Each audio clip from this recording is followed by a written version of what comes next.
Dua pilot jet tempur Su-27 Rusia mendapat penghargaan karena berhasil menabrak drone AS MQ-9 Reaper di Laut Hitam pada Selasa lalu.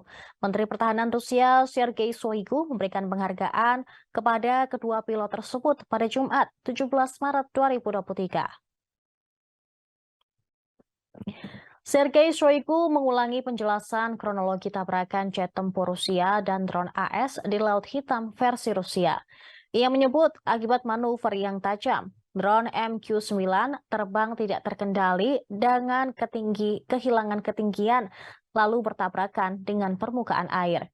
Shoigu menegaskan, para pejuang Rusia tidak menggunakan senjata lintas udara, tidak melakukan kontak dengan kendaraan udara, tak berawak dan kembali dengan selamat ke pangkalan udara mereka.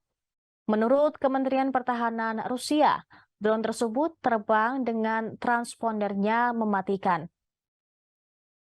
Drone AS MQ-9 juga dianggap melanggar perbatasan wilayah udara yang diumumkan Rusia sehubungan dengan invasi di Ukraina. Setelah insiden ini, pihak Rusia berencana mengambil puing drone AS yang jatuh di Laut Hitam. Sementara itu, Amerika Serikat mengatakan tidak ada informasi penting yang dapat dipulihkan dari drone tersebut. Pada hari Kamis, 16 Maret 2023, AS merilis video yang diklaim sebagai rekaman kejadian sebelum jet tempur Rusia menabrak drone AS.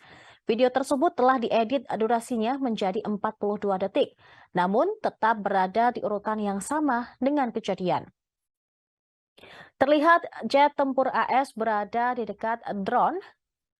Kemudian video tidak menunjukkan jet Rusia menabrak drone namun berhasil memotong baling-baling drone. Sehingga drone pun jatuh ke Laut Hitam. Juru bicara Gedung Putih, John Kirby bersikeras bahwa drone AS ditabrak jet tempur Rusia. Sementara itu, Duta Besar Rusia untuk Amerika Serikat, Anatoly Antonov, meminta AS berhenti melakukan penerbangan di sekitar perbatasan Rusia dan Ukraina.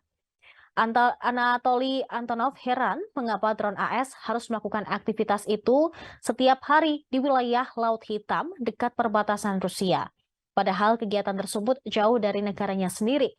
Ia yakin drone AS MQ-9 Reaper bertugas mengumpulkan informasi yang dapat digunakan untuk membantu Ukraina dalam upaya penyerangan militer di wilayah Rusia.